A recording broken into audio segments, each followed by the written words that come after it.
Good evening, and welcome to another episode 7, for intro to Game 8 of Bears versus Chargers.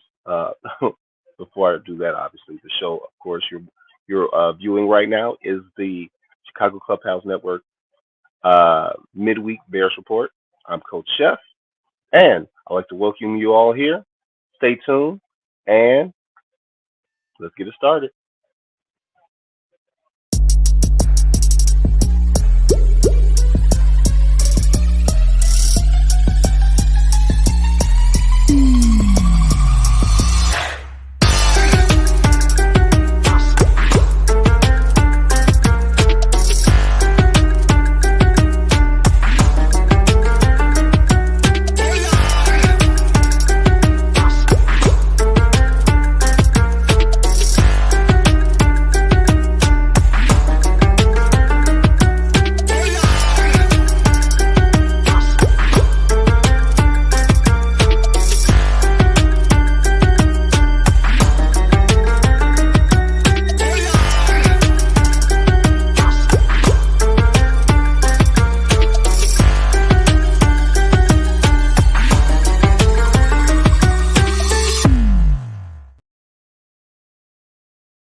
Yo, yo, yo.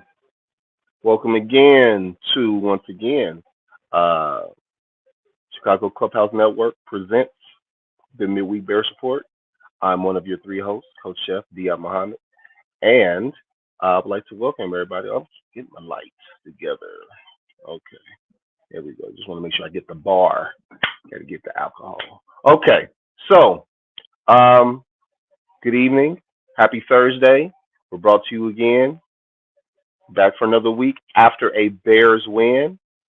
Hopefully, you all tuned in Tuesday for the show with the fellas, Foulmouth CJB, T Nick, and Frank the Tank, as well as their guest host, former Bear Tim Jenkins, Tim Jennings, excuse me, Tim Jennings, as well. For they had some great talk about uh, the past week of the Bears' victory when they beat the Raiders 30-12. Starting quarterback back up, Tyson Bagent had a damn good performance, and we're just going to get into it. So, without further ado, remember to like and subscribe if you're watching. It doesn't hurt to like; it's free. It doesn't cost you anything but to hit the like button, subscribe to the network, and view all our network shows. Um, and don't forget that we are brought to you by Moore's Beer, made in Chicago. You can find it hopefully at your local liquor store. I know out in South Burbs is at Benny's. Out in Orland, I live in Part 4, so you can get it at Madsen Liquors. You could also get it at Kenwood Liquors in the city and a few other places. So if you haven't had it, and if you're a beer person and you want some good quality beer, try Moore's Beer. Uh, so without further ado, I'm going to bring on one of my hosts. Hopefully, she's in the link. Sugar and vodka. Okay, maybe not. Well, if that's the case. We're going to go bring on Amp. And when Sugar Hey, and vodka, hey, it's okay. I know. You know the I, sad part. I'm When I like, say Sugar and you vodka, know what? when I've been calling a lot of things, Coach Jeff. First of all, how you doing? But I'm good, I'm good, brother. How you sugar and vodka is not one of them. How you doing, my brother? doing? I'm good, man. I'm good. How you doing? Okay. You know, not that I don't love you, not that I don't love you, not that our viewers don't love you, but I'm not gonna lie. There's probably some people out there who was like, he ain't sugar, he ain't sugar and vodka. Yeah, right. So it's like, that's not her. No, I'm not. No, I'm not. No. That's okay. Hey, All right. before we get started, I see my granddaughter's tuning in. What's up, baby girl? Melina Okay. Lopez. That's my All right. granddaughter. What's up, baby girl? All right. There you go. Thank you for the viewership, young lady. I'm glad you could tune into your grandpa. Uh, She subscribed. She liked and there subscribed. So yeah, you gotta give go. her a shout out. You gotta give my baby girl a shout out.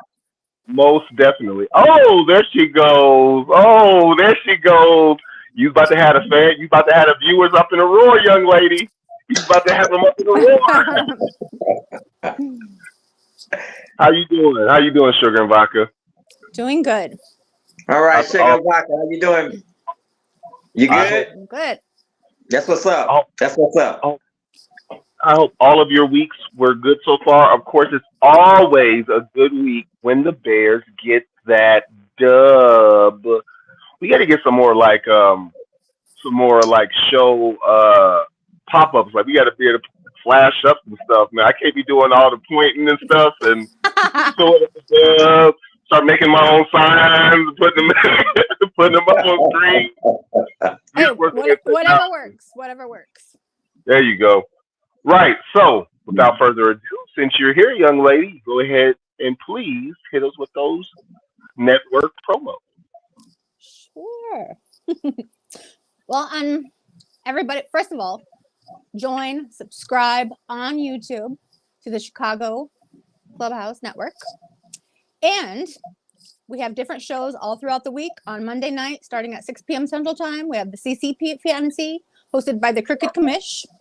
Tuesday night, 8 p.m. Central. Yeah, Central, right? Chicago Clubhouse Podcast with the T-Nick, JB, Foulmouth C, and Frank the Tank. Wednesday night, She Said What She Said, hosted by Sherry Green, which will be returning soon. And Thursday night, of course, you got us and Coach Chef, me, Sugar, and Vodka every Thursday night at 6 p.m. Central Time. And then on Friday night, you have at 8 p.m. Central Standard Time with Easy Does It, hosted by who else? Easy. And there you go. But the main thing is go and join and subscribe on YouTube. We have so many people on, and if you're not a part of our fan base or our viewer base, and we have over 2,000 people on our Facebook page who have liked and subscribed to our Facebook page, who comment, who criticize, who do all those great things. So if you can do it on the Facebook page and come on, slide over, just hit the back button on whatever device you have and hit that YouTube and type in Chicago Clubhouse Network and view us 5 days a week. If you can't view us live, you can always view us and review. You can catch us tomorrow, the next day. You can watch us all the way up to the Bears game, all the way up. If you missed the Tuesday show, watch it after you watch us today, or watch it tomorrow on your way to work. You can always tune into all the shows, even if you don't catch us live. The views and the algorithm help no matter when you watch it. Just watch. Even if you tune in for a few segments, it'll be great. A lot of what we need to do, we need to like have those time logs that like show our segments that people can skip through. I know sometimes if I watch a YouTube video and it's really long, like 40 minutes, there might be a certain segment I want to go to, but I want to skip through the minutia. So I don't know, things we could also work on, but I would like to say we provide a great format and entertainment for the people. So without further ado, let's go right ahead and get into the Bears' second win of the season, obviously versus the Las Vegas, almost at Los Angeles, Las Vegas Raiders, and former backup quarterback Brian Hoyer, who I didn't know this until game time, which would have been good research for us, was 0-12 as a starter in his last 12 starts. That definitely would have changed my prediction if I'd have known that last week. I would not have predicted them to lose if I knew he was 0-12 his last 12 starts. In fact, Brian Hoyer's last win as a starting quarterback was as a Chicago Bear, for those who don't know. So let's go ahead and get into our thoughts and concerns. I know I tuned in and I was chiming in on the Tuesday show with the fellas, and they had some guest stars and some fans got to chime in. Sugar and Vodka, we'll start with you, young lady. What were your thoughts about the game Sunday? It looked well. It was against a bad team, of course, but everything played out excellently. And yeah, and Deontay Freeman, you know what I mean? He was our man. 3 TDs and the player of the week, and there you go. And he was in beast mode. As for our QB, he proved why he's our backup and why he should be, and he's here to stay. Even though PJ Walker's doing his thing too, but He also and he's a technically he's the third string in Cleveland, but he won his last. He beat the 49ers. Um, and did they win their last game too? I think he Yep. came in last game and he won. Now Yeah, they won against he the has, Colts as well. yeah, they won against the Colts. Now he's not lighting up the world, but you don't expect your quarterback to light the world. You just expect them to not do enough to lose, do a few things to win, and overall come out with a W. Foreman, yes. Thank you, Cricket Commish. Foreman, not Freeman. It's okay. It's a bunch of these Foremans and Freemans running back in the NFL. And everybody knows who I was talking about. I'll just call him Jonte because otherwise I'll do it again. and then he's a Dante with an apostrophe, so it's not like Dante. He's a D Yeah, it's apostrophe. D apostrophe O-N-T-A. Yeah. That part, I know how to spell his first name. His last name, I don't know. Yeah. Commissioner, we need to get it right, get that name right. Our people always try to change the spelling of some stuff. Amp, so bringing it right to you, sir. What were your thoughts about the game? Actually, man, I was pleasantly surprised. You know, I think Bagent did like Sugar and Vodka. I concur. He did what he's supposed to do. He managed the game. The defense played well. I think the play of the game actually was right. Our first round draft pick. Man, that kid did a number, man. That kid was outstanding. Mm-hmm. Our right tackle. Mm-hmm. So I think they did well. I think we talked about it. We talked about it last Thursday. I know that we don't go on. I know we have many days before the Sunday game since we're midweek. Obviously, the midweek Bears report. But I thought he hadn't practiced, so I thought he wasn't going to play. He was not. I don't think he participated in practice as of last Thursday. So him playing, I think I literally just looked at those snap numbers. He played about 65% of the snaps. So he played the majority of offensive snaps. And I know Tevin Jenkins moved over, but the whole offensive line, the play calling. This is the second straight week where I can say the Bears, not the second straight week, but this is the second game week one where I can honestly say that the Bears coaching staff from top to bottom outcoached the opposite coaching staff, offensively and defensively. You got to give them credit when they do well, regardless of who we're going against. The team we played was a 3-3 team, so they had a better record, and we beat them in all phases of the game: offense, defense, special teams. Any other insights you have on your thoughts, Amp? Yeah, man. I said, and I gotta come back. When I'm wrong, I'm wrong. I thought that Evilpuss would get out coached by McDaniels, and he did. He did an excellent job, man. I'm like, I'm a fan of the game, so if I'm wrong, I'm wrong. He did an excellent job. Now, well, we'll get into the other part later. So,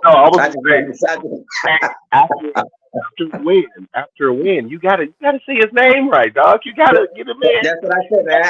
That's why I was like, let me pump my brakes, because we'll go there, man. So yeah, he still coaches fuck us to me. Okay. So my thoughts on the game was Jonathan Papa Bear Ramirez. He was limited today in practice. Yes, I do know that. We're going to go through that. Thank you. I'm definitely going to go through our injury updates for this week, going into a Sunday night primetime game. I'm glad that I found that out. I'm also glad that I updated my Dish Network because all my boxes just weren't plunk last week. So I recorded the game at work to rewatch it, and then my boxes went dead. So I have not seen the game. I probably got to subscribe to NFL Network to rewatch it and pay $14 to $20 just to rewatch the game. Well, that's a damn shame. Wow. The one game that was really worth watching. I mean, I watched it at work, which was crazy because once again, I watched it at work, but I couldn't focus on it. I can't be the nerd geek I am, and you can't be burning food. Yeah, can't do that. Hey, we had some Asian food last week. I did some what I make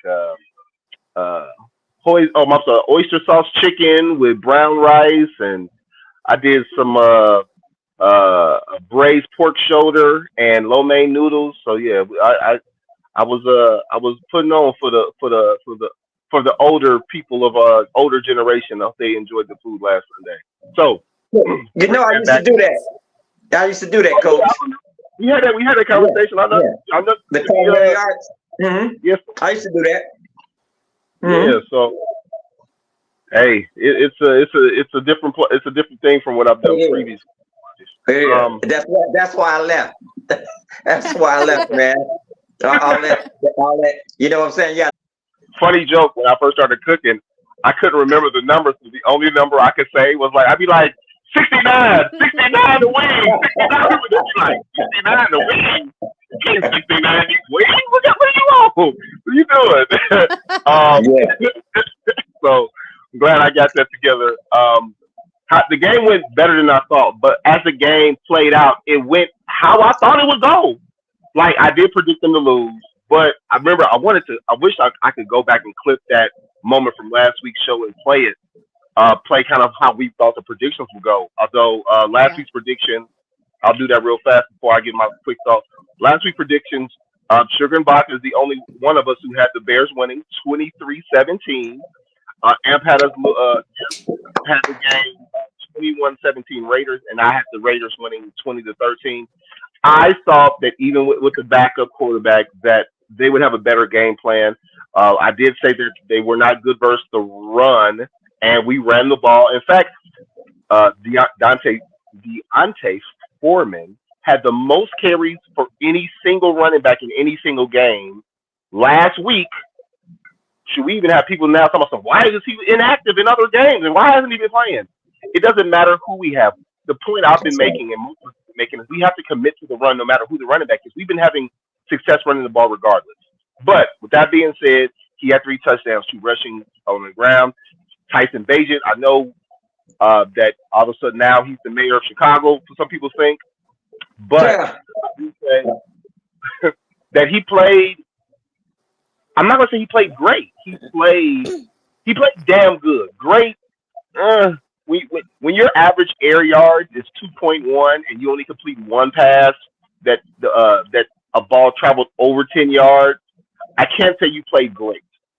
He did throw a touchdown. He had no interceptions. He played very, very well.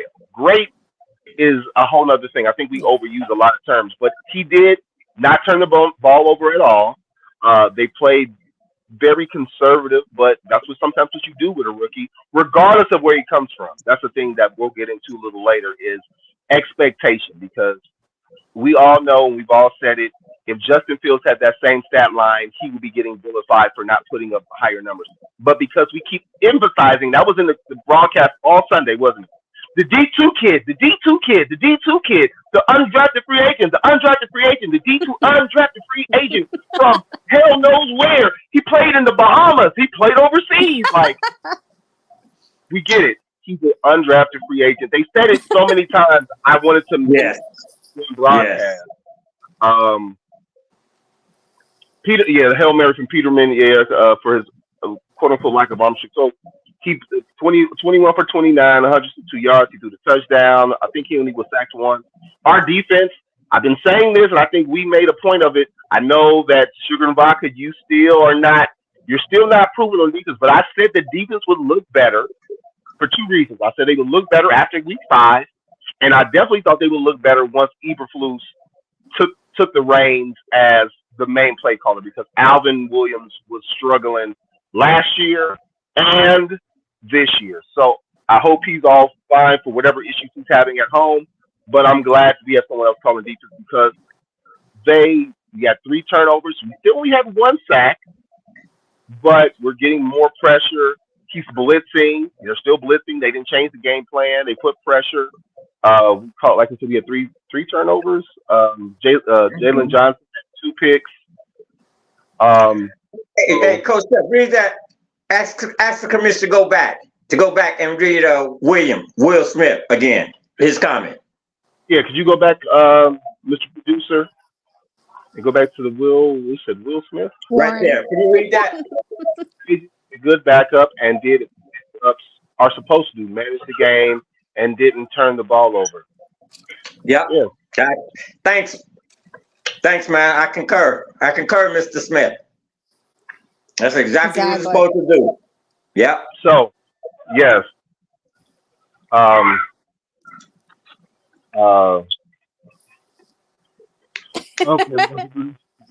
Oh Lord, every week I'm at to hire a babysitter doing the doggone shows now because this is getting out of hand. I re-listened to the show last week, and all I heard in the background for an hour was this terrorist. That's all I heard. Yeah, he knows it too. He knows it too. Yeah, drooling and everything. He knows it too.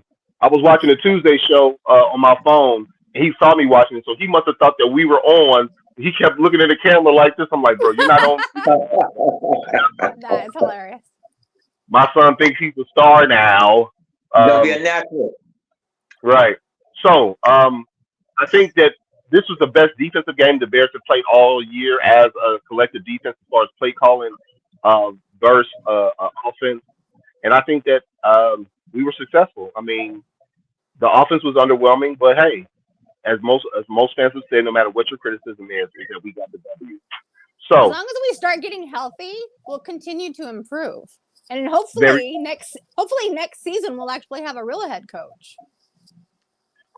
Yeah, I've changed my opinion on that as well. I know we had some talks about.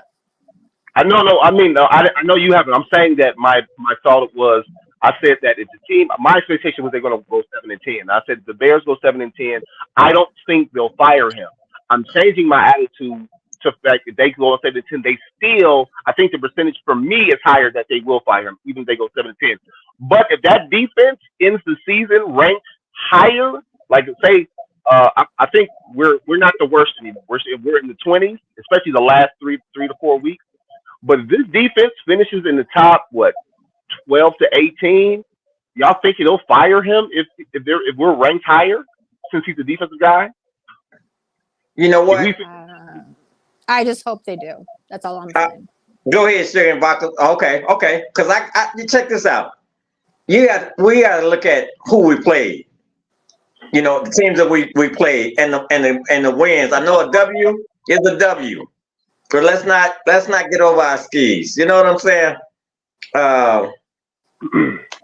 Just keeping it 100, man. I'm just keeping it 100. You know, I like what I saw. But then I go back and I look at who we played. You know, I don't want to take anything from him being a defensive coordinator, but from head coach, I do not. He is not a head coach. Not head coach quality. I agree. In any way, shape, or form. But are we stuck with him? Probably. There are some guys who are not meant to run an organization from the head coach position. Some guys are just better as coordinators. Warren Smith, get a different head coach and keep it. See, you know what, Warren Smith, you made that same comment Tuesday, and I made a comment to rebuttal you after that. For those who didn't tune into Tuesday's show, which was a great show, Tim Jennings was on the show, and we had some guests chime in. It was one of the best commenting shows I've seen from our Tuesday show with the fellas.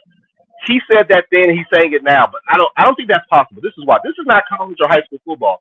A head coach in the NFL is not going to be demoted to a coordinator to keep a job. Just fire me and pay me out my money. That's what's going to happen. There's no way that a guy who's been working his career to be a head coach after 2 years is going to take a demotion to be a DC. That's not going to happen. You're either going to have to keep him or you have to get rid of him. Right. I agree. That's right, Chef.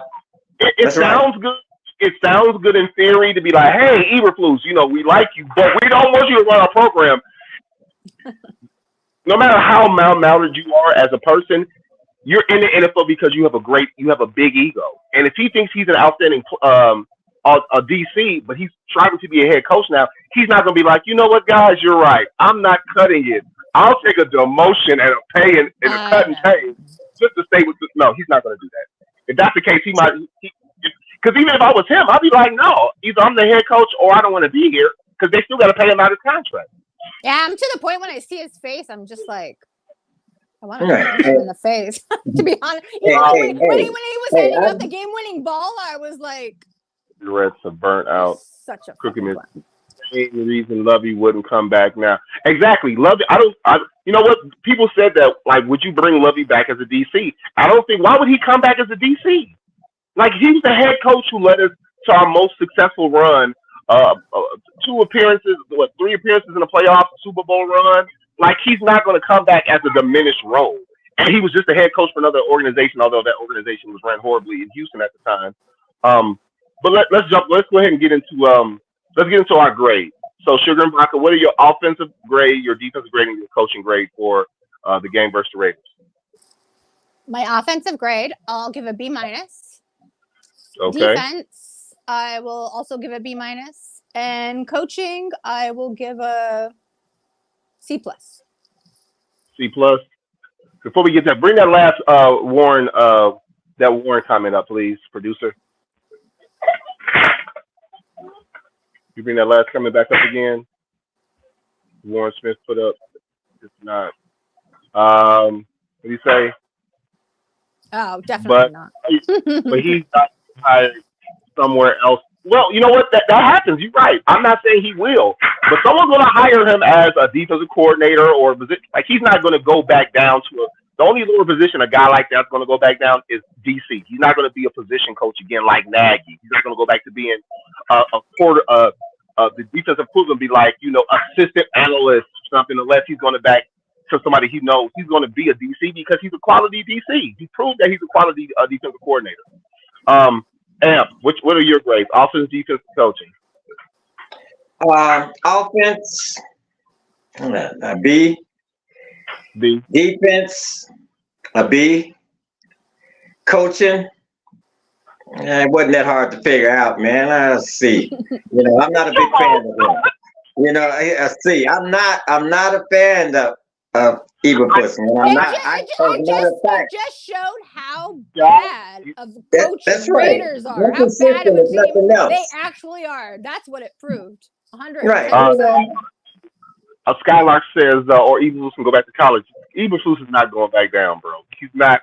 I don't know his coaching history. I'm sure he coached in college football. No, I'm sorry. You have to be a struggling Division I program to bring in Evilus. And for those who don't know, coaching college football is a lot more difficult than coaching pro football. Now, yes, you have less leverage as a coach, but the whole recruiting factor and grades, like, it's a whole nother world. Like, there's some people who are not meant to coach college because you deal with way more logistics than you would as a pro coach. I coach high school, but I would much rather coach college because I would like coach guys who on that transition of going into their athletic peak. In high school, you have a few guys who's really good, and a lot of guys are guys who are never going to play college ball. They're just kids who try hard. But that's just how I think about it. But a lot of coaches are the same. Some people are not meant to coach at different levels because of the mentality and the stuff you have to deal with. So my grades were offense B plus. We didn't have any turnovers. We ran the ball successfully. Play action work. The offensive line looked good because he was getting the ball out. I mean, he did average 2.1 yards, but we only got sacked once. I think Max Crosby had the sack. I'm surprised he doesn't more have it. The defense, I'm going to give them an A. We had 3 interceptions. Jalen had 2, one for a pick six, which led to points. We only allowed 13 points, and one was a late touchdown by their third string rookie.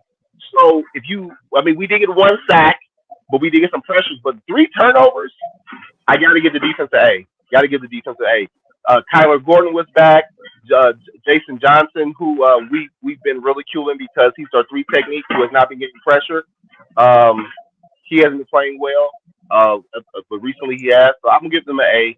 And coaching, I'm going to give the coaching a B because they did, regardless of the competition, they out-coached and out-schemed the other team the entire game.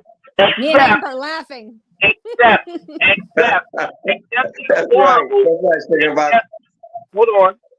for that horrible 2-minute warning at the end of the first half. Like, that clock management was horrid. Well, I said that's why you can't give him a. That's why I didn't give him anything over a C, man, because I'm still trying to figure out why we. First of all, why we went into the halftime with 2 timeouts. Now, what we gonna do with him? You know what I'm saying? What we gonna do with him? And then there's something else, but I'll bring that up. I'll bring that up later. Continue. Sugar and vodka. So, yeah, I agree think with Johnny Papa Bear. If he does get hired, it won't be as a head coach, and it'll be as a DC somewhere. And he made a comment about Nagy, and Nagy only got rehired because he's friends with Reed. And he knew that he had to take that job because he had no offers, anything. He would be working at fucking McDonald's. Okay. That's not true. Look, when you're a pro head coach, when you have a bad run, you may take time off. No ex head coach is working. I know you're being facetious, but you know what else he did? You know what else he did, right? That is a millionaire. He ain't going to work at McDonald's. He might stay at home. He can stay at home, dad, but he ain't going to McDonald's. I wouldn't have been surprised. Okay. So, I want to go ahead and we're going to do this for the second straight week because it's been a hot topic all over Chicago and all over the Bears fan sphere. Tyson Bagent. We had a fiery talk on Tuesday's show when I wasn't on the Tuesday show, but I was listening. I watched practically about 9. I think I watched the whole show. I was commenting back and forth with different fans and different viewers. Tyson Bagent from Shepherd High School. Actually, he went to Shepherd High School and Shepherd College. He's from Shepherd, West Virginia, I believe. The all-time leading passer in all of Division football. 17,000 yards passing. Right. Once again, he went 21 for 29, 162 yards, 1 touchdown. It was to a check down touchdown, but a touchdown is a touchdown. No turnovers. He did have, I believe, a few passes that went over 10 yards, but really I think it was like 2. He had a one to the rookie Scott. It's amazing because now an interesting thing, Scott's his snap count and his targets have gone up since Bagent has been quarterback because obviously they work together on the second team offense. So he's moving up the depth chart. We haven't seen a whole lot of Bayless besides on kickoff team. And Tyler Scott is catching the ball. I don't think he even has a drop. Hey, it is what it is, man. He ain't the only person from small town West Virginia. You know who else is a small town West Virginia boy? Hall of Famer, one of the top 3 greatest wide receivers of all time. Randy Moss is from a small town in West Virginia, so you could be from anywhere. Never doubt it. Never doubt that. So yeah, and if one of my friends bought me a free ticket to an NFL game to go watch him QB, of course I'm gonna go fucking watch. Hello. Okay, James went. Who's the next GOAT? Yeah, right. I agree. Yeah, right. Not right. Hey, Amp, how many groups are you in? How many? So we're in the Tyson Bagent talk, right? How many Facebook groups, online groups, whatever? How many of these groups do you follow? Are you in any of them? Do you comment? Are you in any online groups for the Bears fans? Yeah. It's been crazy, man. It's been crazy. So if you could give a percentage, how many people honestly, whether they're being facetious or not, how many people are like, yeah, Bagent's the future, or Bagent, he's our guy, secret Bagent man, bro? They had like 100 nicknames from my man on the radio after this damn game. You know what? 17. Man, made me look forward to this week, man, to this Sunday night's game. I'm just tired of hearing it. I'm tired of turning on the radio and hearing about how he's the next best thing since Joe Montana. I'm not talking. This is national. This is national. This is local. I'm just tired of hearing it, man. The kid played, for that game. Yeah, he played great for a second. Yeah, he was serviceable, and look at look at who he played, man, and look at how he played. But like you said, Coach Jeff, 2 passes over 10 yards. 2. I counted 1 actually, but you said it was 2. I think it was 2. I think his deepest completion with the ball in the air was like 13 yards. It was over the middle to Scott. Okay. But remember, we went 20 minutes about this last week. I said, if this kid comes out, whether he lights up the world or not, but if he plays well, you're going to hear those echoes. Yeah. You're going to make him the same. I did the whole, typical Bears fan, blah blah. Bro, it's the Bears fear, and it's not just. And I brought up ethnicity last week. You did. And, in all the groups I'm in, it's just not our Caucasian brethren. It doesn't matter. People who obviously want to see the Bears win, who think this kid is some I don't know, some Rising avian, of Christ. Yeah, to Brian. So maybe he'll be our Brock Purdy slash Tom Brady. First of all, look, Tom Brady. I honestly think like 45% of the fan base rubbed one out to Bagent on Sunday. Saying it right here. Yep. Can you say that again?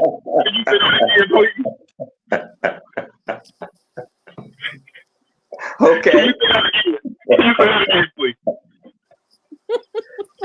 Can you say that again? You're on fire today, Sugar Vodka. You're on fire. It's true, though. No, wait. Go ahead. 45% of the fan base rubbed one out to Bagent on Sunday. And I think, but they've been really happy, overly happy, so they might have continued it in. You know what I mean? I think they're rolling with it. Now they ordered their jerseys, and they're probably, like using Fields as their, let's say, do-rag for a better name. Oh, Lord. Just for a better name. I said this would happen. We all said this would happen. God forbid if he would have lit it up and threw for over 250 yards. Oh, you talk about would have rubbed one out. It'd have been people building a statue outside of Soldier Field. But we can't minimize what he did. And I say minimize, well, you have to use the correct verbiage.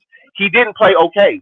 He played good. He did not make any glaring major mistakes, regardless of the game plan. Trust me, there are quarterbacks who have the same game plan and fuck it up all the time. You have to remember, just Nathan Peterman, the Peterman, played for the Buffalo Bills when they benched a Tyrod Taylor back in Buffalo and threw 3 pick sixes a game, and the game plan wasn't to throw vertically. I think all of his pick sixes were like passes under 10 yards. So you can screw up a game plan if you don't throw to the right guy.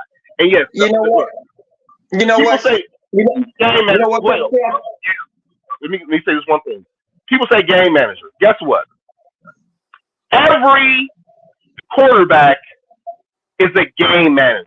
I think you all misunderstand what it means to be a game manager. So people have the conversation that game manager means that you're playing it safe. If you're playing a game as a quarterback and you're making throws or you're throwing the ball away or you're taking your check down, no matter how great you are as a Hall of Famer or undrafted free agent from Division II Shepherd, you are by definition managing the game. People say he's a system quarterback. Guess what? Every quarterback plays in a system, so by definition, guess what? They're a system quarterback. So we got to find better terms to use for these people. Go ahead, Am. You know what? All I'm saying is with that game plan, it was one read. It was one read. He didn't have to make decisions. That's how he got the ball out in 1.2 seconds. You know what I'm saying? He didn't make reads. He didn't have to decipher anything. You know what I'm saying? And I'm wondering. I'm like, okay, we won. So I'm not knocking that part. I'm just saying Let's keep it simple. Let's see it. Let's see it for what it really was. Because I've been hearing, he made these awesome throws, and he wasn't standing back there holding the ball all in the pocket, and you know what I'm saying? I'm like, well, pump the brakes. Pump the brakes. It was one read, boom, it was out. Of course, you know what I'm saying? And he kept it simple. That's what you do. Like as you just said, that's a game manager. That's a game manager. Yeah. Yeah. He did exactly what he was supposed to do. I agree with Amp. Uh-oh. Are we all lagging? That's me. What? So, yeah. I mean, at the end of the day, he did his job. I know Frank said it last week, not last week, on Tuesday. Other fans said that, there were because, we have all these ex-quarterbacks who played in the league who break down film because that's what you do when you're a quarterback. You go on social media and you break film down. There were plays where he called it audible. Check this out. If you're in the NFL, for those who don't know, no, I didn't play, but I've been around people who played in the NFL. Been around them. I've interviewed them. And at the college level, every quarterback has access to basic audibles, okay? You can move a guy. You can change as a quarterback in the NFL and in college, one of your jobs is to slide the line one way or another. Like you make a line check and then the offensive line makes a line check. All quarterbacks do it. Let's not make it seem like he did some ungodly thing because he checked through a hot route or he moved the line or he kept a running back in the block.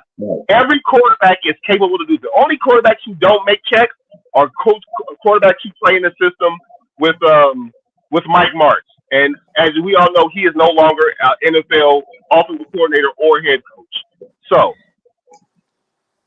whatever audibles he was allowed to make, I'm not going to insult the kid. He played good. I know we get, James was saying, he's a mediocre quarterback.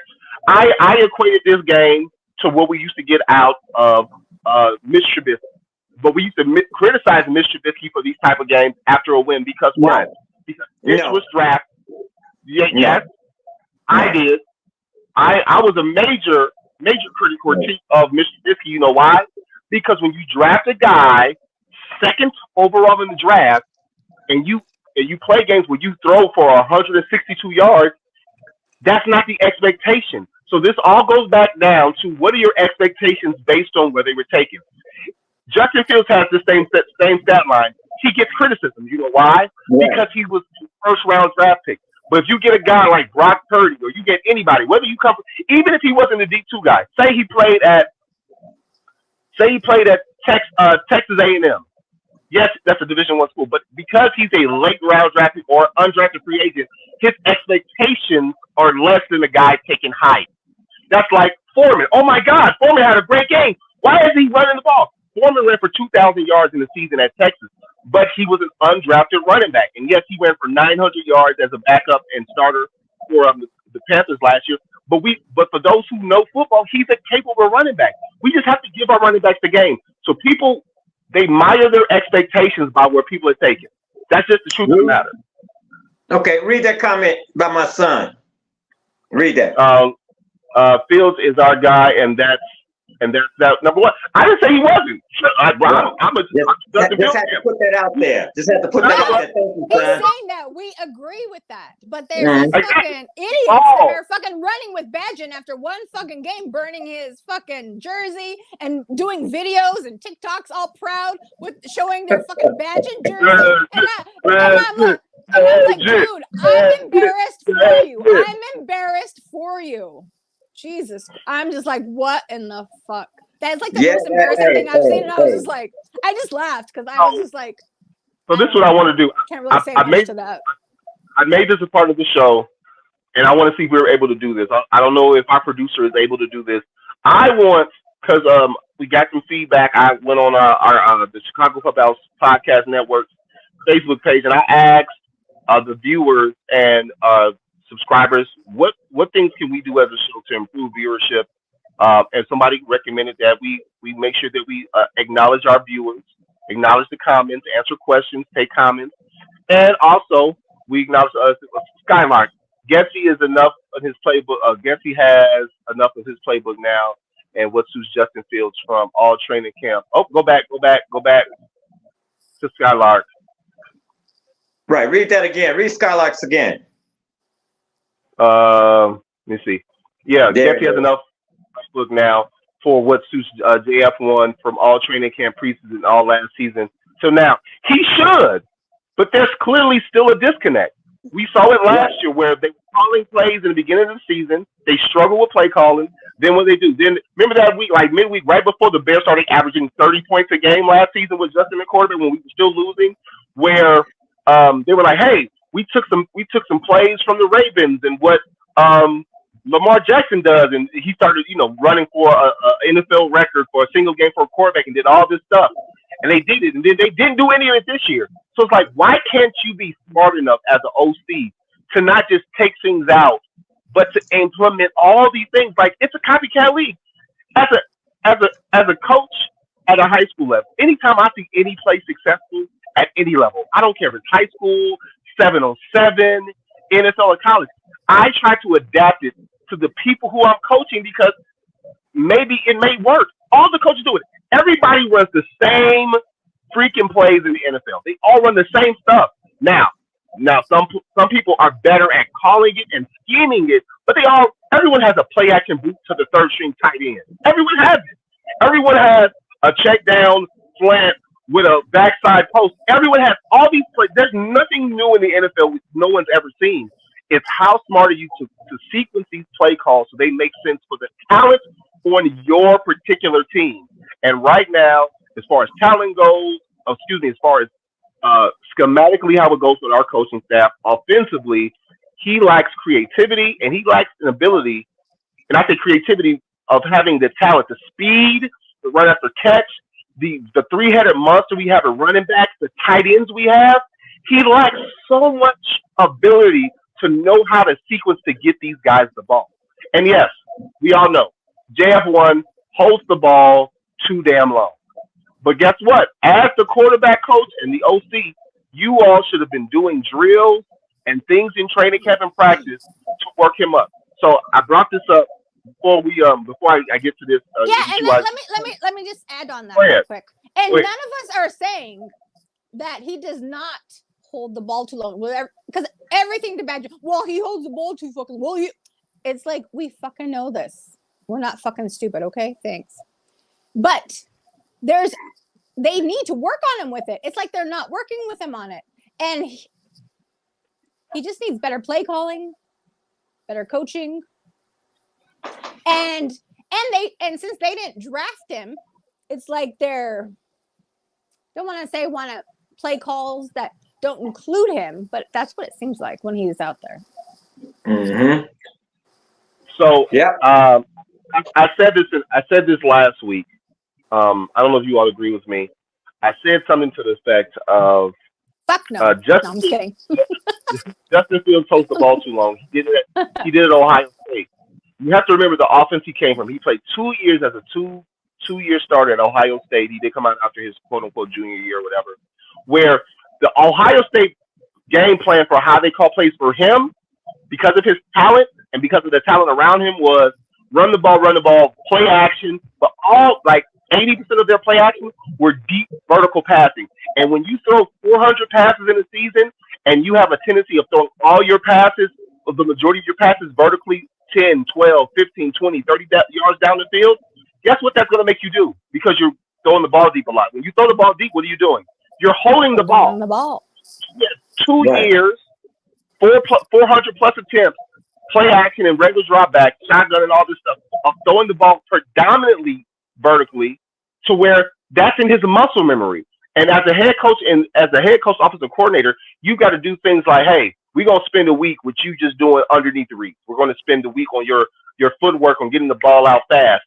You got to not change what he does, but you have to initiate the fact that, hey, we need to work the ball at all three levels, short, intermediate, and vertically. And when you hold the ball vertically, and then when you get in his head, like you said, you're putting so much on me. You got to do this. You got to keep your foot this way. You got to do that. You get in your head, and when the athlete gets in their head, they're not playing the game, which means they're going to play slower. That's why people can bring up, oh, he didn't throw to a wide open guy. He looked directly at him. Yeah. Well, guess what? guess what? I'm pretty sure in all of our lives, we at our job, we've been a little gun shy because somebody's been micromanaging us at work to where when we're supposed to do something off our muscle memory, we don't do it. We kind of just look like a deer in headlights sometimes. When someone's micromanaging you at your job, you're not going to perform greatly because you're always going to be thinking about what are they going to say? What are they going to say? What are they going to do? What are they going to critique? It's human nature. Exactly. Your job as an OC, as a head coach, is to make sure that that guy feels as comfortable as possible.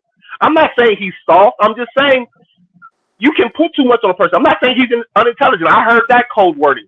Tyler Bagent's a smart quarterback. Guess what, dumbass? Every quarterback in the NFL is smart. You can't have you can't. Back in the day, it used to be a book this thick. Now everything's on iPad. You can't have a playbook this thick that before the digital age without being smart. You got to call these plays pro left, zig right, F waggle, whatever. The verbiage is crazy. I don't know if you have ever been online to hear the verbiage of an NFL play call. You can't be done calling this shit. So let's not hit him with the Bagent's a smart quarterback. Justin's just athletic and that coding. They're both smart guys. Okay. People tried to discredit Justin when he came out of the draft like he doesn't work hard. That was BS. You know why they did that? Because they were trying to get him to drop in the draft so another team could draft him. They do it all the time. Coaches do it all the goddamn time. So before we move on, we're going to get to that. Before we move on, I want to ask producer. You can give me a yes or no in the comments. Do you know how to put the link on so we can get a guest or two to come on to have a comment? Yes or no? If not, we can move on. If you do, then we can maybe you can do it. Do you know how to put the link on for the app? Real quick, long tonight. I talked to him. Hey, I talked to him earlier about that. He said he no. Okay, no problem. Okay. No. So we'll just okay. read the comments for now this week. But yeah, we're hoping in the next few weeks that we can have segments where we bring viewers and fans on to come on maybe for 15 minutes and add comments. But that's something that will be coming in the future. I know you guys see me keep looking this way. It's because my Syracuse Virginia Tech game is on. So wait a minute. Who are you rooting for? Syracuse, duh. I'm a Syracuse fan. I didn't know that. I didn't know you were a Syracuse fan. So, did you go to Syracuse? No, it's a long story with that one. Okay, no problem. Okay. But I didn't know you were a Syracuse fan, young lady. I'm not a Syracuse diehard, but I was a Syracuse fan because of Donovan McNabb. I knew he was from Chicago.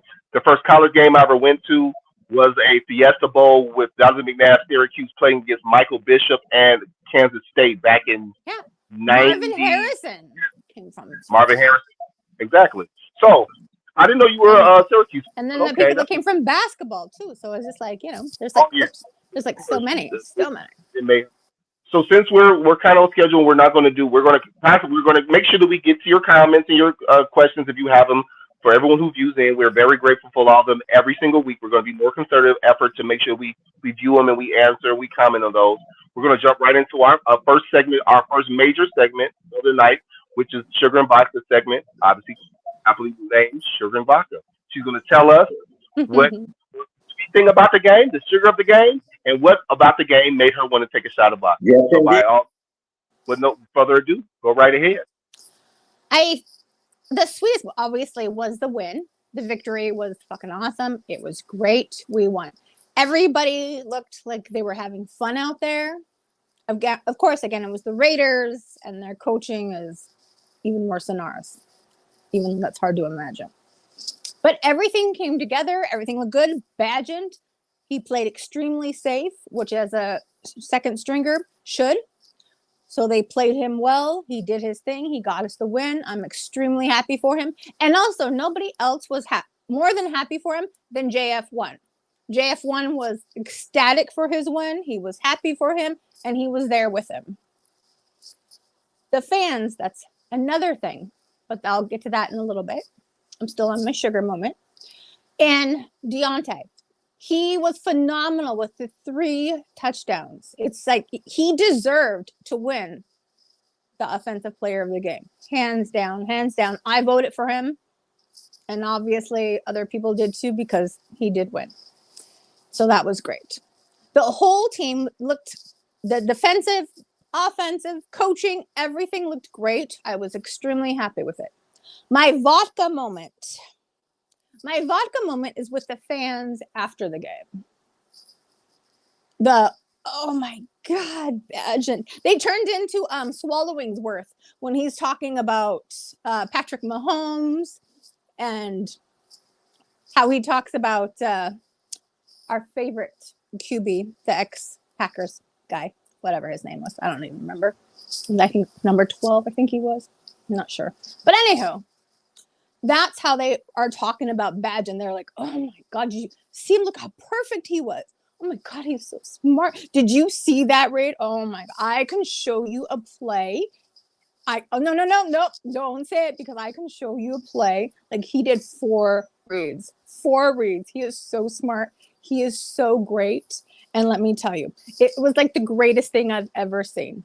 I'm so going to buy his jersey now. Fields who? Oh, no, I'm not a fan of his. I'm all about Bagent now. I ordered his jersey. I'm wearing his jersey. I'm going to make videos and TikToks wearing his jersey. And he is the new king of Chicago. And that is just like, so like right now, like the bad goosebumps and like a little nauseous and cringy. And it's just so disgusting. And I'm embarrassed for those fans. And that's all I have to say about Sunday's game. Thank you.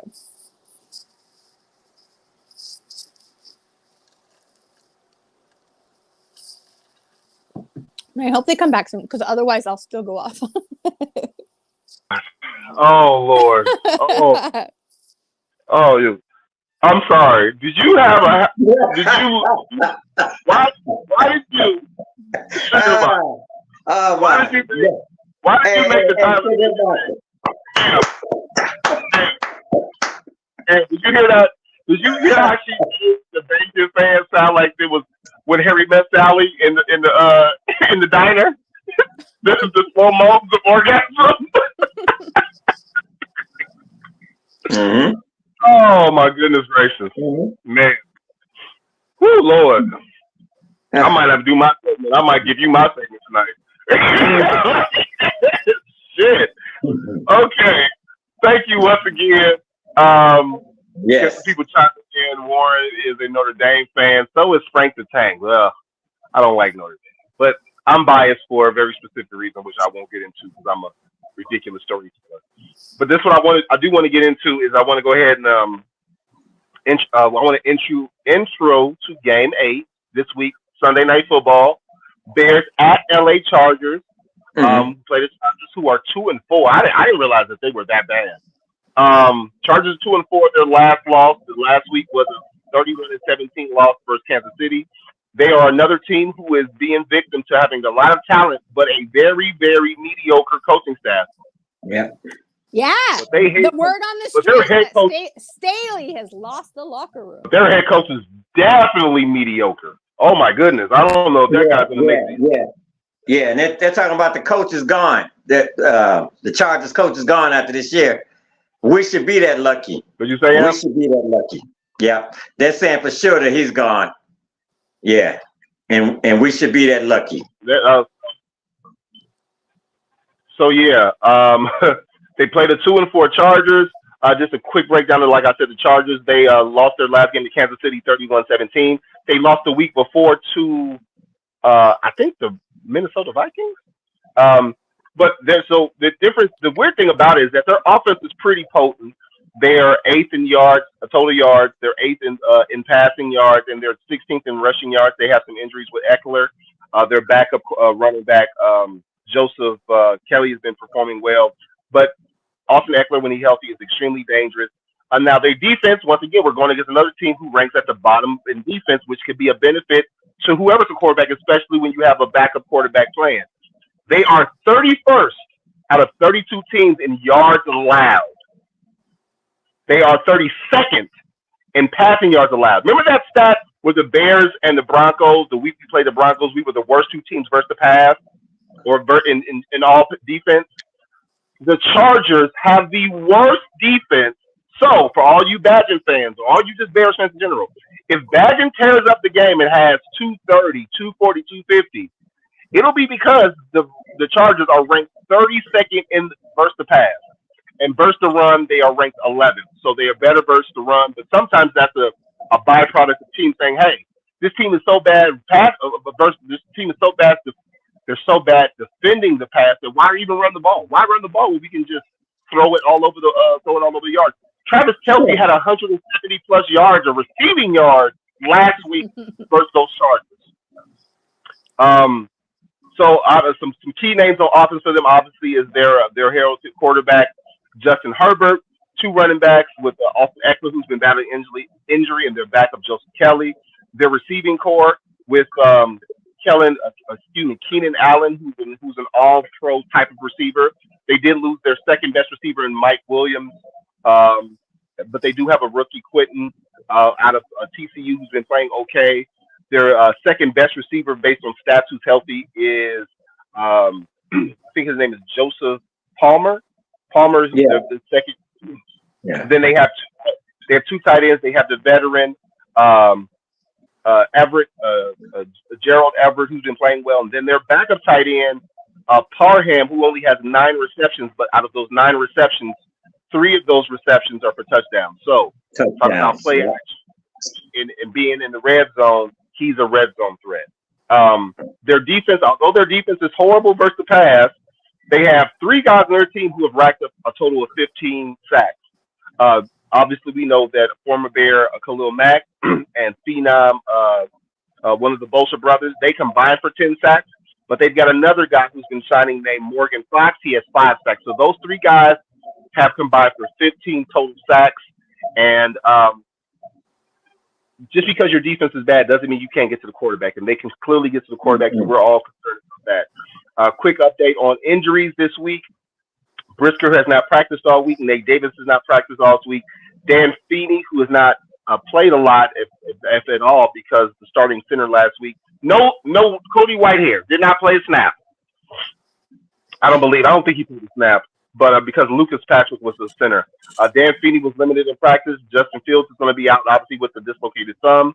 He's only 8 days out. Actually, at this point, he's less than 2 weeks out with the dislocated thumb. Eddie Jackson was limited in practice.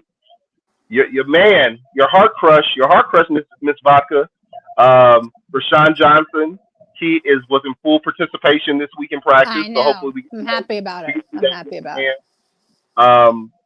Braxton Jones is back. He was limited, so hopefully we'll have him in rotation at tackle. I know people are not happy with Bourne, but I think Bourne's been playing pretty well. Defensive lineman Khalid Kareem he's in full practice, so we have another person who can rush the passer who's been practicing, and rookie cornerback Terrell Smith has not been active in practice. He's been battling injuries all year long. So before we delve more into this week's game versus the Chargers, I want to go back and read some comments, starting with Skylark. Lovie Smith will have Foreman and Johnson. Yes, he would. Skylark also commented saying, Lovie's draft choice of Cedric Benson. Cedric Benson, who people consider a bust, but he did perform after he left the Bears, which a lot of players seem to do. They perform after they leave the Bears. Johnny Papafier, he says, hey, don't tell Sugar and Vodka the Qs are down 10-0 to Vatech. You didn't have to read that one, by the way. Sorry. James Lynch, I think that's posted up right now, says that Badger will have 500 yards. You can hear the fans now. Yes. Oh my God. Okay. Let's tackle this one real fast before we break down just what we think about this week's game.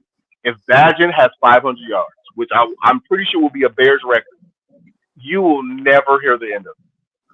Never. I don't think it's possible. I don't think it's possible for him to throw for 500 yards. Because the coaching staff is still Luke Getsy. So I don't think that's going to happen. But let's do some more comments after that.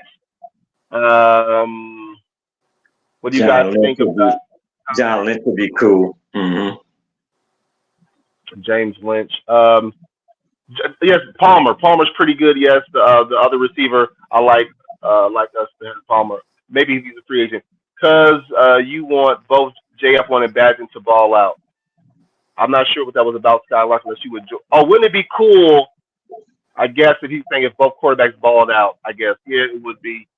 Johnny Papa Bear said, yeah, Herbert is good, but not elite, and may have, or excuse me, not elite. The way he has played, still, still busted hand. He has a busted hand too. I didn't hear about that.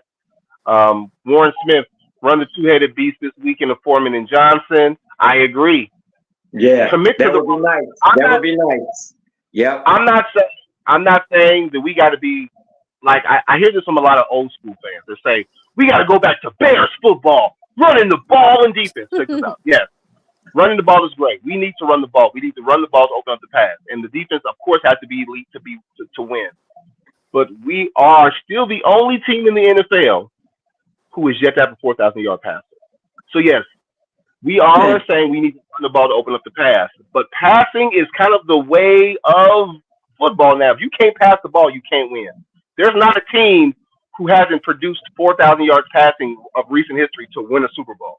I think the last team to have less than 4,000 yards passing to win a Super Bowl was the 2017 Eagles, and that was the year that the kid from North Dakota State. Now they're considering him a bust, but he threw for 3,200 yards. He got hurt, and Nick Foles took over and won the Super Bowl. But he was on pace for 4,000 before he got hurt. So it's still a passing league. You have to take advantage of the rules for passing. Yeah. What else we got?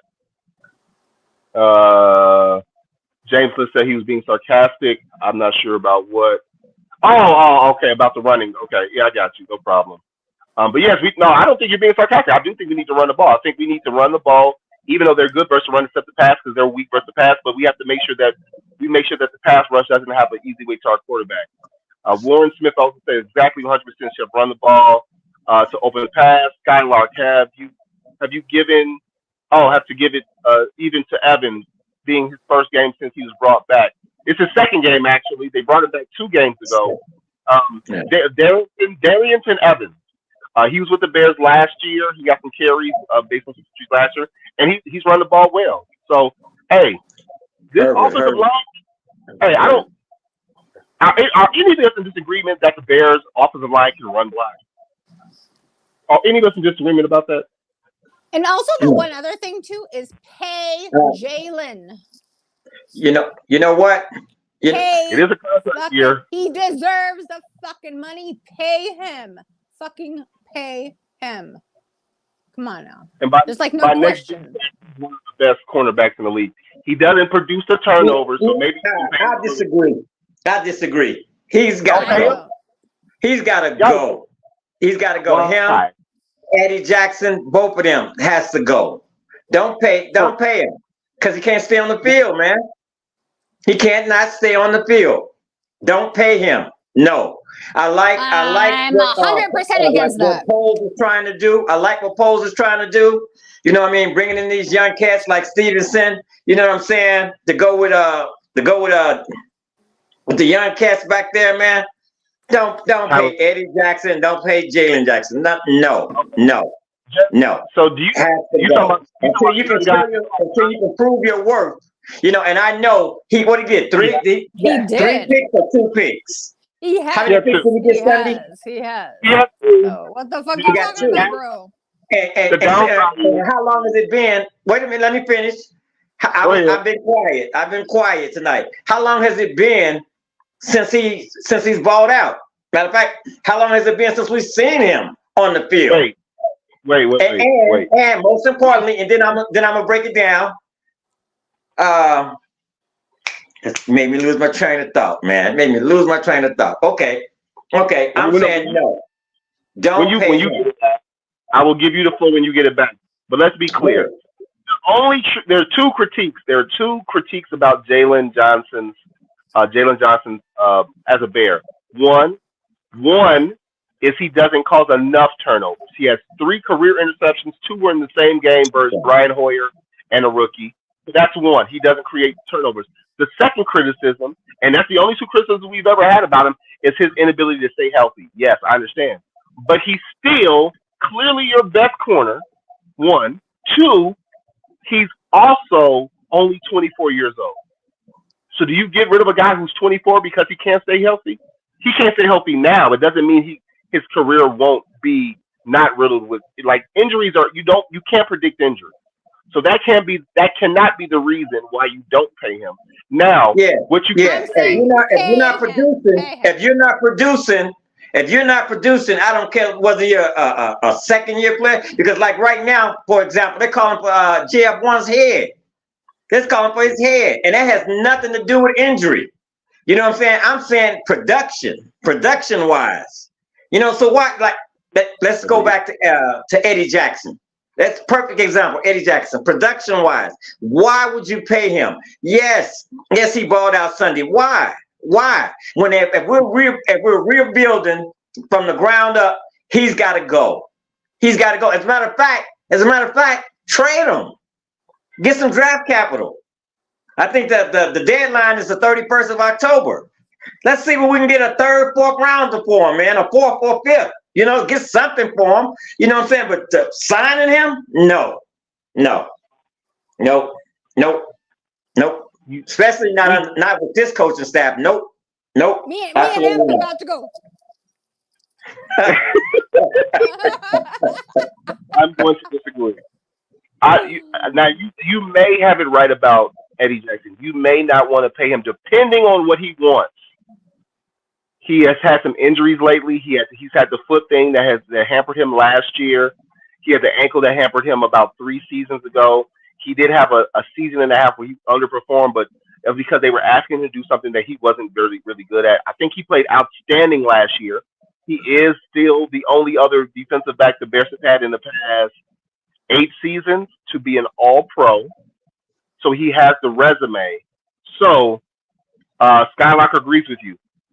Now, I think you only bring Eddie back if he's going to come back for a discount. You can't make him you can't make him what he was the first time you signed him. You can't make him a top 10 paid safety because he hasn't been healthy. But if he comes back on, you know, what do we call it? We call it a hometown discount. If he comes back not under like a veteran minimum, that's insane. But if he comes back asking not for like top 10, top 15 money, I say bring him back because he's still a veteran and you still got young guys you got to develop because we don't have any proven safeties. Brisker can't stay healthy either. Brisker's a rookie. Everyone loves Brisker, but Brisker hasn't been fully healthy in the past 2 seasons, has he? The answer is no. If that's the case, don't bring anyone back. Trade everyone, but you can't. You're being a little hyperbolic there. I will say that with Jalen Johnson, I think we need to re-sign him, but I don't think you should re-sign him as a top 5 corner because he doesn't produce those turnovers. Maybe you sign him as a top 15, a top 12 cornerback because as a cornerback, we expect more turnovers. We don't need to have 7, 8, 9 turnovers like Tim Jennings did when his prime here. But hey, if you're the number 1 corner, we expect you to have at least 1 or 2 a season. And he hasn't had an interception. I'm happy with Jalen, and I think we should pay him. Eddie Jackson, I'd get it away. You know what? This is all hypothetical anyway. You know what I'm saying? Because this coaching staff, man, let's just hope that this coaching staff won't be around and they can sign their own players. They can pick their own players, man. You know, this is how you can't flip the roster again. You got to have some type of continuity if you're going to build. The coach always has some say in the draft. Always has some say. He may not have all the say, but when it comes to ready to hear it amped up. We're ready to hear it all and amped up. Are you ready, Amp? Are you ready? Thank you, Mr. Producer. We want to get to it. Before we get to it, we want to finish with I agree, but he's had 2 drafts now. He has had 2 drafts. He's the GM. He's not getting interference from the higher ups in the organization. And your job as a GM is to work with the coaching staff to configure a roster that works for both of your visions. So these are his guys. The guys he signs and the guys he drafts are all Poles guys. You can't say they're not because he's responsible for that as the general manager. But once again, I think I disagree and agree with you. I think we should re-sign Eddie Jackson if he comes back under a very team-friendly deal. Team friendly. If he's asking, Team friendly. if he's asking, Very friendly. It's got to be very friendly, coach. It's got to be very. What do you call team friendly? It's got to be. You're talking about a home team discount. I don't know the numbers. I don't know the numbers yet, but what I will say is he would have to, I think, for a guy like Eddie Jackson, who's a veteran, who's not 30, he is in his early 30s, I think that he's still going to want to be paid. Think about it. There's 32 teams, so there's 64 starting safeties. I'm pretty sure he's going to want to be paid in the top 20% of safeties. You obviously don't pay him top 10 money. You already did that once. Don't pay him top 12 money, but you may have to pay him top 15. Let's say something Rupert reporting to JJ Files. That's different. Read that statement. Go back, Commish. Go back to Papa Bear's comment. There's rumors that Jalen Johnson wants that. What is it? That statement right there. Yep. A rumor. Remember, it's a rumor that says Jalen wants 5 years, $90 million, $30 million guaranteed. What do you guys think? Now, I don't know what to think about that because you can't say no because you don't know what that's relative to the market. We don't know the market. I can't right now. If that is true, that's a mistake. If that's true, why? You don't know the market. You don't know what the top. If you tell me that that's the highest paid cornerback in the league, then no. Okay. But I don't know the cornerback. No. When I can find out the cornerback, I can tell you we should pay him. Well, that's a lot of bread for somebody that's not playing half the snaps. Half the games. We got a 17-game season, but we haven't seen him play more than 10 games. It's been a while. It's been a while. Yeah. Do we have to Google it? You got the computer. When's the last time you played 10 games? I don't have a computer. If I had a computer, I'll be producing the show. With all that being said, we'll put him under Diggs. Now that puts him under Diggs. Now that's different because Diggs is a different type of corner. Diggs is not the greatest proper corner, but he's a turnover magnet. So it's kind of like he's a difference maker. Diggs is a difference maker. But he gets burnt as well as he does get beat sometimes. So it's kind of like, what do you want? Do you want the guy who's going to create turnovers but is going to get beat sometimes? Or you want the guy who doesn't get beat a whole lot but also doesn't turn the ball over? It depends on the team. So, without any further ado, I know Hold on. I just have to say, T-Nick bragging that he's at the beach. Yeah, he's on the beach. Yeah, that must be nice, T-Nick. Hey, right? Get that comment out there. We don't want to see that comment. Right? We don't want to see that comment, just like don't nobody want to see T-Nick at the beach. That's all good, brother. So let's go ahead and jump right into our other host segment. We're going to give 2 unadulterated minutes. 2 minutes rant for amped up. All you, sir. What are you amped up about this week? Man, I want to kind of like piggyback off of Sugar and Vodka, man. I am sick and tired of hearing about this. The next coming of Joe Montana. The next coming of the GOAT. You know what I'm saying? I'm sick and tired of it. I'm sick and tired of it, especially more. Matter of fact, it's not even that. I'm sick and tired of Chicago Bears fans. And I've been one for a long time. I'm sick and tired of this Tyson Bagent nonsense. Man, check this out. When they take a quarterback out of the game at halftime and you're on the opposition 40-yard line and you know it's a Hail Mary, we're on their 40, right? So we need a quarterback to throw 50 yards. And when Evilfuss took him out of there, or Gessie snatched him out of there, with so many seconds left to go for that Hail Mary, that said it all. That spoke volumes. Check us out. And if you think about it, fan base, and those that disagree with me, you can disagree with me. If you think about it, check us out. We could have ran the ball the whole doggone game.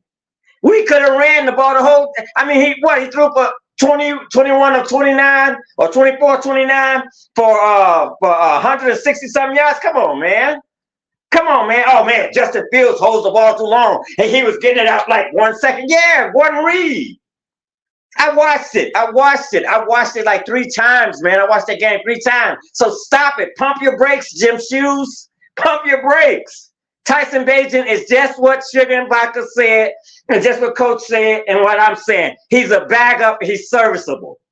Check this out. When I see him throw for 50 yards or more, or throw downfield for 20 yards or more, I'm gonna keep it simple, like real quarterbacks do. Like starting quarterbacks. There's only 32 of them in the league. 31 if you discount him. Starting quarterbacks that can throw more than 20 yards. It's 31 of them that we know. Oh man, got me all worked up. So all I'm saying is pump your brakes. He's a backup. Straight up. The next game, I know the Chargers are struggling. Their defense is struggling. But you know what I always say.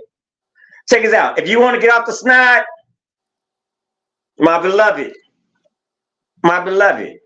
And that's what I'm amped up about. So just stop it, please. All right. I can take the smoke. Bring it. I can take it. Stop it. That's it.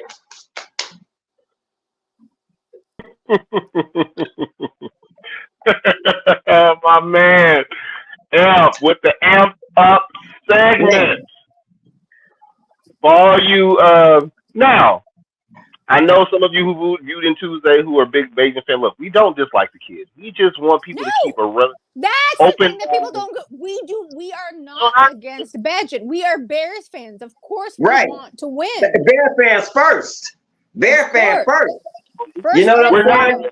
We're not against rap. We're not against those rappers, but we are against those thugs. We're not against Bagent. We're not against backup quarterbacks, but we are against fans who want to aggressively rub their bodies against Tyson Bagent and his dad's biceps. Yeah, what is that doing? All right, so we're going to flip a segment real fast, but we're coming to the end, but I want to go ahead and get this segment in. We've already talked about, kind of some strengths and weaknesses of the Chargers. We've talked about the injuries the Bears have and who's playing, who's not going to play possibly. We may have some cohesiveness. We may actually, for the second straight week, have another chance to have the same offensive line play together, which plays good, is good. And hopefully we can run the ball.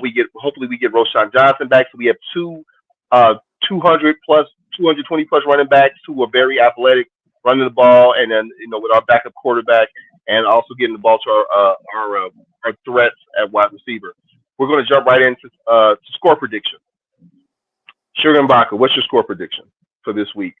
Remind you, this is a Sunday night prime time for the kid who's never played in front of until last week, never played in front of more than 12,000 fans. What is your prediction for the Sunday night game? And it's the Chargers. Staley's lost the locker room per rumor, but that is a rumor. I am going with the Bears again, 31-27. Ooh, 31-27. That's high scoring. That means Bagent might put together 500 yards. And I know that once it happens, everyone's going to be like, "Oh my God, Bagent." That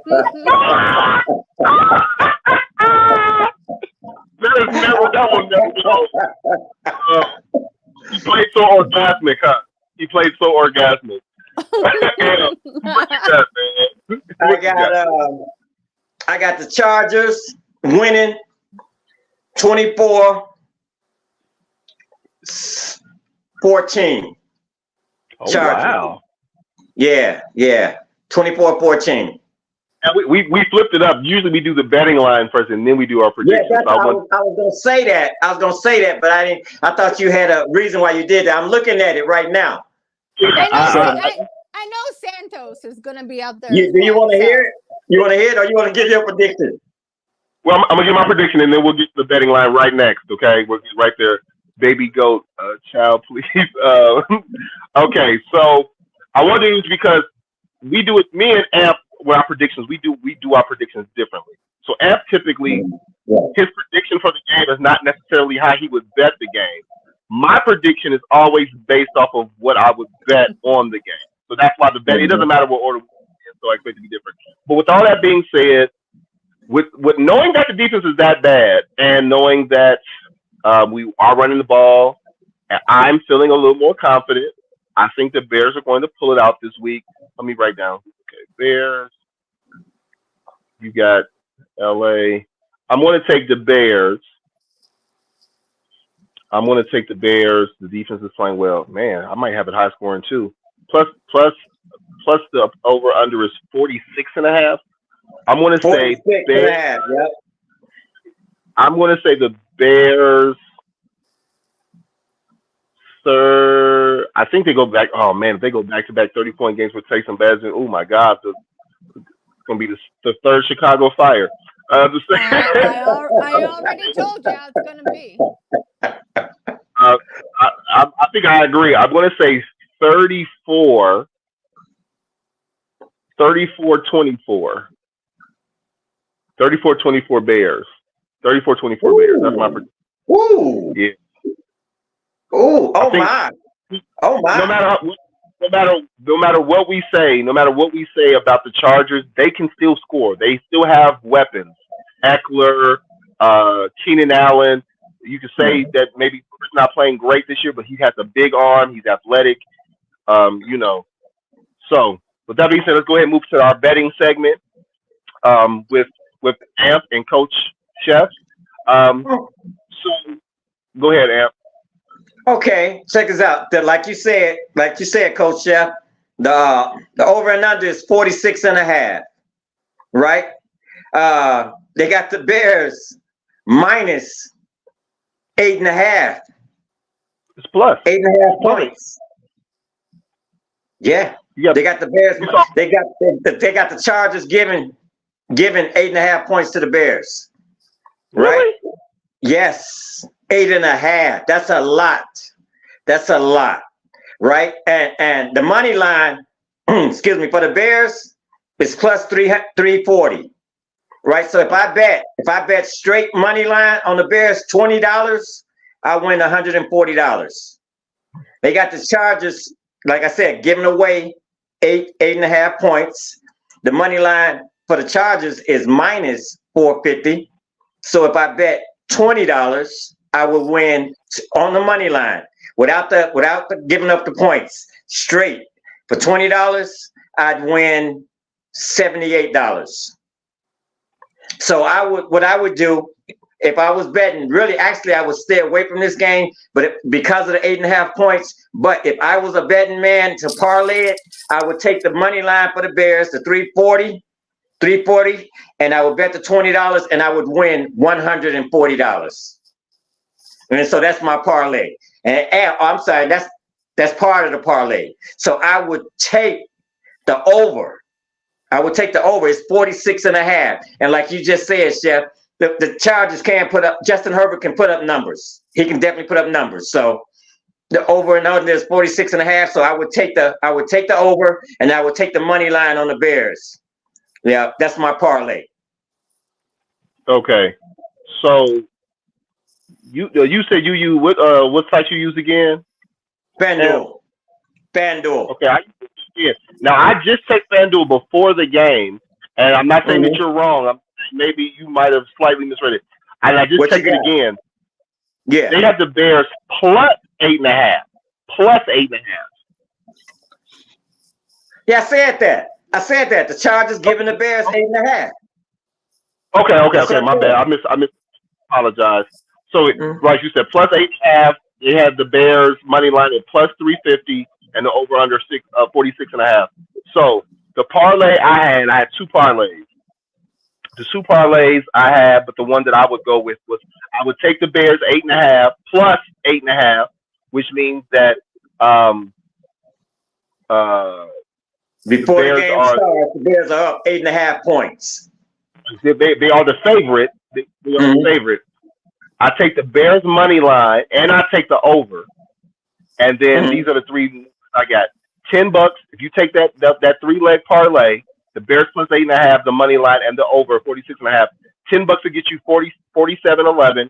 $50 will get you 235.53, and $100 will get you 471. That is $471.05.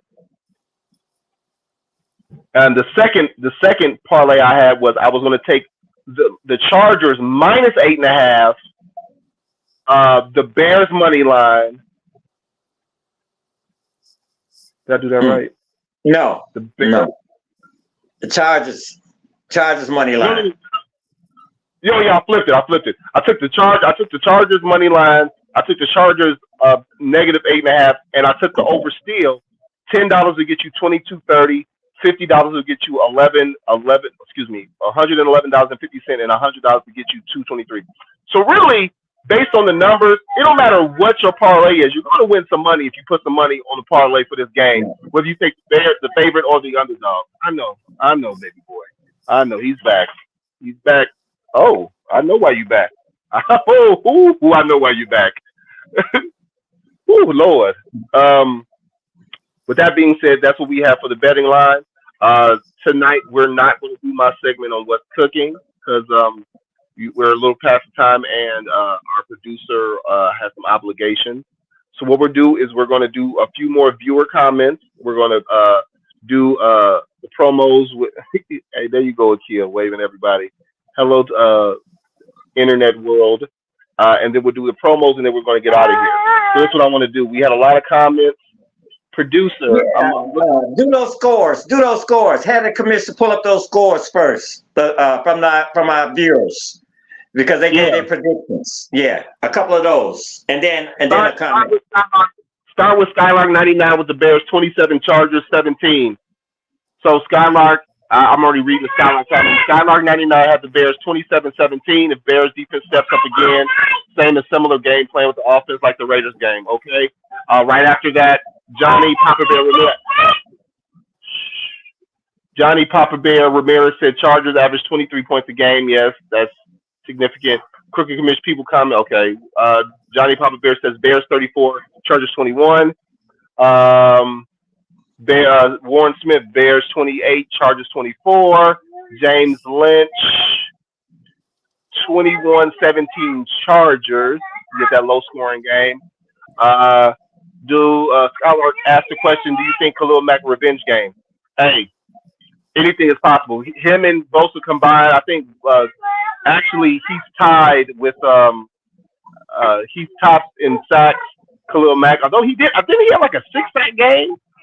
It wasn't a 6 sacks. He had a big sack game this season, so he's been kind of up and down.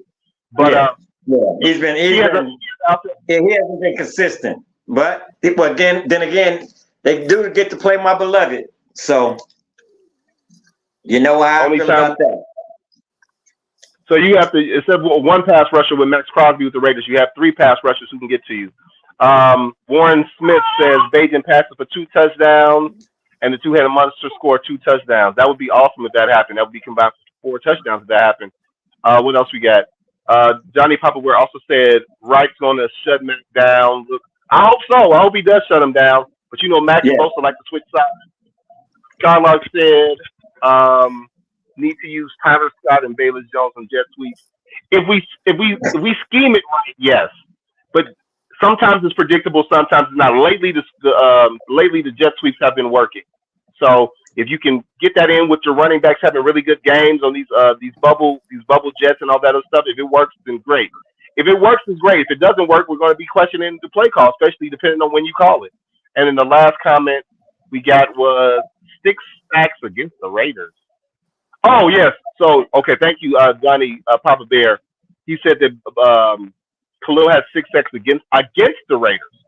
Right. Right. All right. So those are some updated comments from our viewers. What's wrong, little fella? I know I got to change the diaper. I'm almost done. Okay. I think I got the okay from the producer to do my segment on what's cooking. Actually, yeah. We'll do it. Well, I can go ahead and do the promo, and you can go ahead and do your we can do that. Do your business. That way you can go get that. That way you can go get that taken care of. Yeah. Go ahead. Kind of important. So, again, first thing and foremost, tune in, subscribe to the Chicago Clubhouse Network. It's important. Do it. If you like our show, love it, show us. Come comment, We love to hear from you. We love to hear from everybody. Monday night, we have 6 p.m. Central, CCP Fantasy, hosted by Crooked Commish. Tuesday night, 8 Central Standard Time, Chicago Clubhouse Podcast, hosted by T-Nick himself. I mean, how could you not? And JB, Foulmouth C, and Frank the Tank. Wednesday night, She Said What She Said, hosted by Sherry Green, which is going to be coming back soon. We don't know when, but we'll be ecstatic when she does. And Thursday night, hello, it's the best show of the fucking week.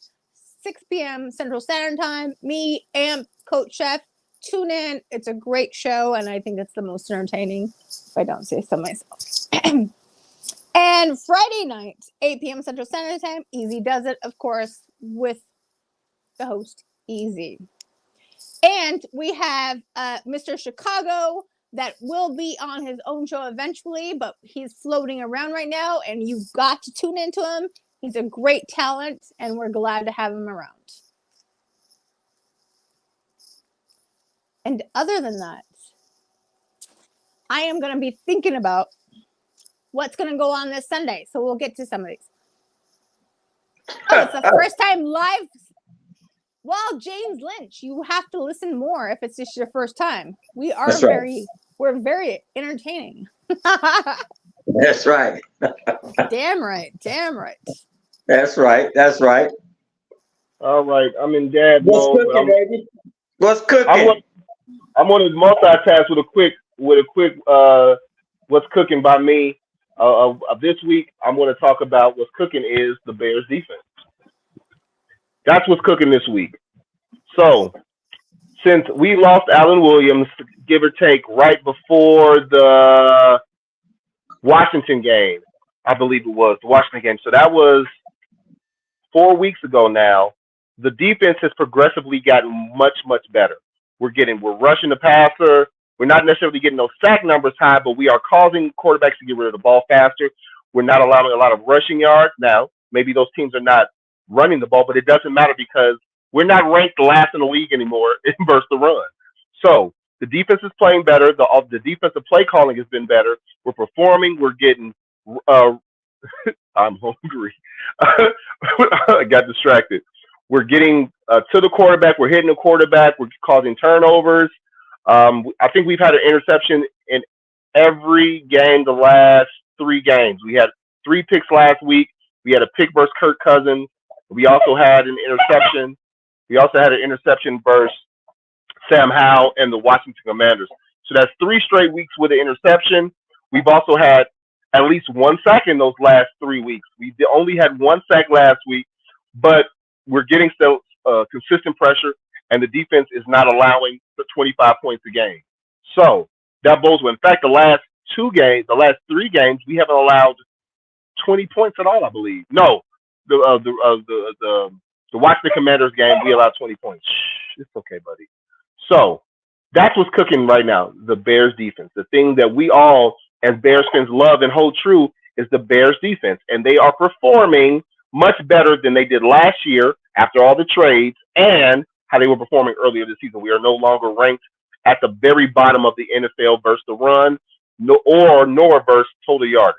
So that's episode 7's What's Cooking with Chef Coach is what's cooking? The Bears defense. Bear down. Don't forget to like and subscribe to the network and our channel. And so we're on our way to get up out of here. I would like any shout outs. Any of you all have any shout outs you want to get out this week? Ladies first, always. Thank you to James Lynch. Thank you to Papa Bear. Always thank you to Warren. Thank you all for tuning in. And again, all you out there that didn't comment, please comment next time. Please subscribe. Please like and ask questions. We're here. That's what we're here for. All right. I would like to first of all, I'd like to give a shout out to all of the listeners, all the ones that watched us, all the comments. Thank you for the comments. Thank you for the questions. You know what I'm saying? Without you, there's no us. So we appreciate that. Hit like, share. If my granddaughter can do it, So can you. Tell a friend. Tell a friend. And also, before I go, I'd like to thank our producer, the Crooked Commish. You know what I'm saying? Thanks once again. All right, it's on you. It's on you, Chef. Thank you. Thank you. Okay, thank you very much once again to everybody who tuned in tonight. Thank you to our producer tonight, Crooked Commish. Make sure you tune into his fantasy football show on Mondays, 6 p.m. Right? Is that right, Sugar Vodka? It is. Yes. Yes, it Okay, is. just making sure. Yes, tune into his fantasy football show. If you're a fantasy football advocate person, tune in to get some fantasy football insight. Shout out to everyone who chimed in tonight. I'm just going to do a quick recap. I know we always have Skylark. We always have Crooked Commish. Johnny Papa Bear is new. James Lynch is new. Warren Smith is a consistent contributor. Who else? Scrolling. I think those are the only significant people I can link into. Carlos. Crazy Ace chimed in today. Coming in. Carlos, your granddaughter. I think your son just chimed in as well. Yeah. Los Carlos. Fella. Mm-hmm. Yes. Yeah. So thank you for everybody. If you chime in, just hit the like button. Hit the thumbs up. There's no point of you being on here commenting without hitting the like button. So hit the like button, subscribe, tune into us every Thursday. Soon to be coming to you, we'll be allowing fans and viewers to come on and ask us and rant us for 15 to 20 minutes just so we can let you all know that we appreciate your input on this channel and on this show. Thank you to both my co-hosts. Thank you to my terrorist baby son, Akil McKinley Kendi Muhammad, who seems to always be in the background every damn show. Every show. His mama was home last week, and I still heard him in the background the whole show. I was like, T-Nick, he's going to say something. I was like, how was your mama here? And all I hear is you in the background. Go put him in the basement and close the door. Anyway, thank you to him. Thank you to my oldest son, Nasir Lee Macon Muhammad, who watched him as much as he could, being only a 6-year-old, while Dad is doing this exactly. Online thing. Let's get a win and bear down. I agree with you. Yes, let's get a W, another bear down, no matter who the quarterback is. Let's get Justin Fields healthy so we can finish the year strong. Let's get him healthy. If Bagent continues to win, all that allowed, just the last thing on Bagent. If Bagent wins, all that does is give us more confidence to make sure that Justin is 100% healthy before he comes back. So he can return as the #1 quarterback so we can see if he's worth his 4th-year contract, and then possibly we make the decision on his 5th year. They, as in the organization, makes a deal for his 5th-year option. So we need to see him play more so we can decide if we're going to keep him for the long run. We didn't keep our last quarterback, but we don't want to end up like the Giants, who Daniel Jones was iffy for 4 years, and he played big last year. And they gave him all that money, and now people out there asking for Ty Taylor. Mm-hmm. Once again, thank you, Crooked Commish, for being our producer tonight. Thank you to everybody. Thursday Night Football is in. The Bills just scored on a Dawson. No, they didn't score. He was stopped at the half-yard line. So the game will still, it's 3-0. Second, 3rd and goal into the first quarter, about less than a minute. Bills are up 3-0 against Tampa Bay. I'm going to tune into that and walk and close. I'm not watching that game at all. I'm watching my team lose. So there you go. I agree. Thank you for coming in. And without any